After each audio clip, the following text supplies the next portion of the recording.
Hey y'all. Okay, so I went back and I watched Inside Out, the first movie, because I just saw Inside Out, the second movie. And when I tell you that I cannot pick which one is my favorite, but what I can tell you is the one that made me boohoo cry the most was definitely two. Spoiler alert, if you don't want to be spoiled, go ahead and get off right now and come back later. Put this on your favorites. But let's go ahead and talk about it. Let's get into it. It's a bunch of people in the comments. There's a bunch of people who have put their reviews out, and they have all basically said we boo-hooed cried during one particular part of the movie. And that was when Riley was having an anxiety attack. So whoever came up with the idea to have an anxiety attack shown in the way that it was shown, you did that. Okay, I feel like a bunch of therapists and like some parents got together and was just like, this was my childhood experience, this is my child's experience, and this is how we want to like visually showcase it. When I tell you this movie was so beautiful, how the characters were drawn is very nostalgic. It definitely gave me like the very Pixar feel. It gave me Toy Story, where the main character was Andy, but like, how in Toy Story the toys were the main focus. It very much was, although this is about Riley and what's going on with her, the main focus were the emotions and the things that were going on in her head. And one of the things that as a parent I want to like focus on is when puberty hits, it's really just all of a sudden your child emotion changes. All of a sudden they're not doing the things they used to. Everything is hyper like sensitive. There's a lot of emotions going on, especially if you're a girl. I remember puberty. I remember being a teenager. I remember feeling like my mom didn't understand what the hell was going on, and I remember not fit like I understood what was going on with myself. All right, that's a weird, crazy feeling when you already built a sense of self from preschool through pretty much middle school. You feel like you know who you are, and then boom, everything changes, and it's wild. One of the things that I wanted them to talk about was hormones, but I'm glad that they only talked about the emotional aspect and how the brain functions with emotions. Maybe on the third movie, if they have one, they'll talk more about like how hormones work in this sense. But I really, really, really enjoyed how they like visually represented the belief system. Also how they represented how like different functions of the brain work from when she would sleep, and how anxiety had her still up at night thinking about all the weird and maybe impossible or possible situations, because that's what anxiety does. Anxiety makes your heart percolate. It makes you think about things that don't actually exist. You worry, you're scared, you're fearful, you think you're not good enough, you think you're not worthy enough, and then you like push yourself. You push yourself to the point where you can't take it. And there's a lot of people, because of anxiety, they hide, they run, they hyperventilate, or they go completely off the deep end. And it's really up to your other emotions to keep anxiety at bay. You know what I'm saying? Like, I love how in the first movie, all the emotions were kind of doing their own thing, and it had to go through this whole journey for them to realize that they need each other.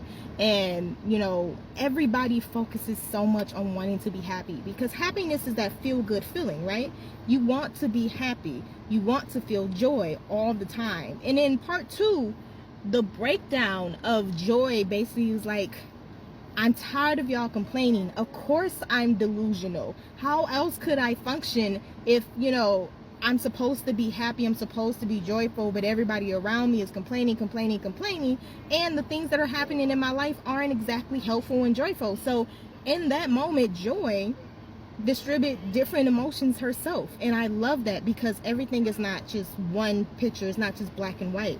So in this movie, we see all the emotions working together.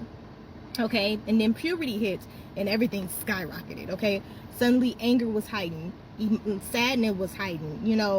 It was a perfect representation. And if you have like a teenager, even a middle schooler, because nowadays people are hitting puberty early.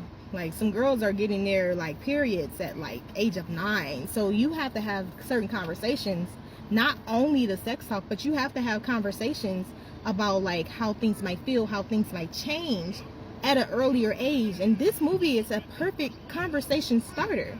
You know, if you take your child to go see this movie, I would like y'all to ask these questions afterwards. Like, how does this make you feel? Do you think you can relate to it? Do you understand what's going on? Have you ever felt like this before?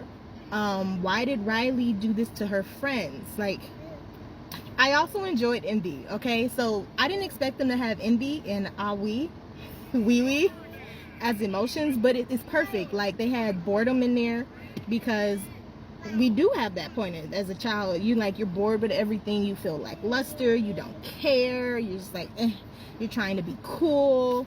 Like, that is a teenage thing, okay? And also, envy. Jealousy is something that we don't talk about enough. Like, people want to act like people don't feel jealous, or that it's only in a grown-up emotion, but in reality, it starts as kids. You get jealous or envious of what the other person wants, and you want to be like them. Like, that emulation starts at peers, you know, when we start paying more attention to our peers than our parents. And I loved how it worked, that envy, disgust, fear, and anxiety worked so well together in this movie to show you what it's like, okay? So in the first movie, we had fear. You know, fear was definitely there to stop Riley from doing X, Y, and Z. But in this movie, we have fear working with anxiety, and they even had a really funny way of showing what happens when you bottle up your emotions and how anxiety took over. So I suggest you go and you watch this movie. So as I was saying, I suggest you guys go see this movie. Definitely take a kid with you, and even if you don't, just go and enjoy it. I have so many more points on this movie that I could touch, but I most definitely would say bring you a nice little tissue, because if you have remotely close to dealing with anxiety, you're gonna boo-hoo. You're going to boo-hoo, okay? There's some like remarkable quotes in this show. There's also some really funny moments. Like, there's a little callback, some Easter eggs. I personally gagged at the fact that the emotions were bottled up, and then they were thrown in the back of Riley's mind, and like the part where she keeps all her secrets. And one of her secrets were this backpack that very much reminds you of Dora, like backpack. And they had this 2D dimensional character in there that really like reminds you of PBS Kids. There's a video game little hidden Easter egg in there. So if I were you, I would go see the movie. It's a great movie. Perfect for adults, perfect for kids, perfect for anybody trying to understand teenagers. Go see it.